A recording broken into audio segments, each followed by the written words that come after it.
जर 30 जून 2026च्या आज जर कर्जमुक्ती जर झाली नाही, सरकारला सळो की पळो केल्याशिवाय राहणार नाही. त्यांची माफी मागतोय. खरं तर सरकारनं पुढाकार घ्यायला पाहिजे होता. आंदोलन करायची वेळच येऊ द्यायला नाही पाहिजे होती. ही सरकारनं जबाबदारी हात वरते केली म्हणून ही अवस्था आली.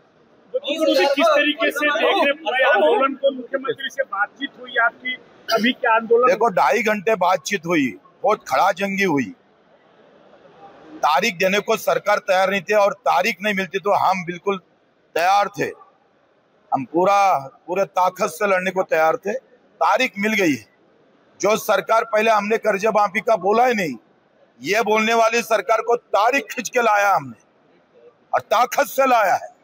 कर्ज माफी की घोषणा की है सरकार ने. ये सबसे बड़ी उपलब्धि है. अगर ना आंदोलन ना होता तो क्या ये नहीं होता. आज एक मिनट यार,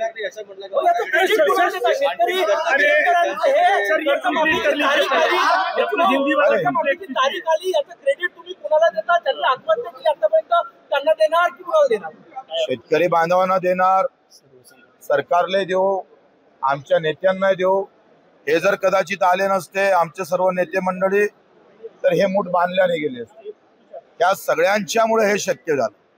खरं तर हे जर आले नसते तर एकटा बच्चू कडू पाहिजे त्या ताकदीनं लढू शकलं नसतं. हे कार्यकर्त्याचं क्रेडिट आहे जो बिचारा अजूनही नजरेसमोर राबलाय. 8 महिन्यापासून लढतोय आम्ही. पायाले भिंगरे 150 सभा म्हणजे 200 दिवस जागरण आहे आमचं. 4 वाजता नंतर 4 वाजेपर्यंतच्या आत कधी झोपलो नाही आम्ही.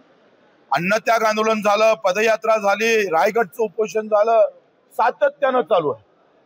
आणि एवढं सगळं करून सुद्धा काही लोक अशा प्रकारच्या टवळक्या करत असेल तर माफ करा. आंदोलन पुढच्या वेळेला करावं का नाही करावं या मानसिकतेत येऊन करतोय माणूस.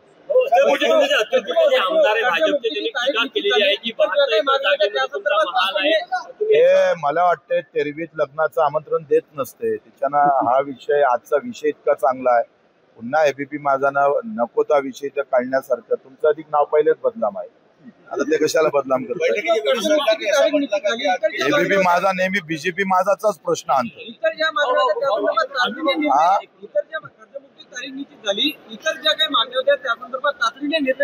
आता 8 दिवसात लगेच एक बैठक लागणार, त्याच्यावर निर्णय होईल. कसं आम्ही जिवंत आहे. माझ्या आयुष्यात 3,500 आंदोलन आहे. 350 गुन्हे दाखल आहे बच्चू कडू. आंदोलन करायला काय माणूस मेला काय? जिवंत आहे ना आम्ही. मला समजत नाही का तुम्ही आता काय थांबणार आहे का, हे होणार आहे का, असं कसं काय? आम जिंदा आहे ना अभी. पैसे लागतील कारण की एनपीए जे झालं आहे 30,000 कोटी रुपयांपेक्षा जास्त आहे. आतले श्रीमंत शेतकरी काढले तरी 15-20,000 कोटी रुपये लागतील. सरकारला लोन घ्यावं लागेल. काय चर्चा झाली बैठकीमध्ये? माझं काय मत आहे, त्यांनी आर्थिक कारण सांगितलंच. आर्थिक कमजोरी आहेच. म्हणजे वामनराव चटप साहेबांच्या भाषेत जर सांगितलं तर जर खाले पैसे नाही आहे सरकारकडे, हे त्यांचं नेहमीचं वाक्य असतं. त्याच्यानं अशा सगळ्या व्यवस्थित हमारा जो दणका रहा है, आमचं जे दणका राहिला कर्जमाफी करावंच लागेल.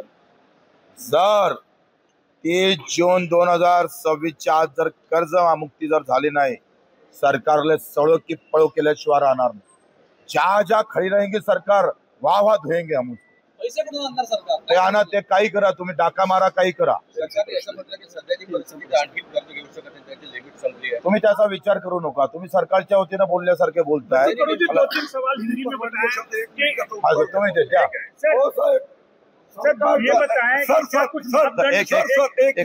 एक कर देतो मी.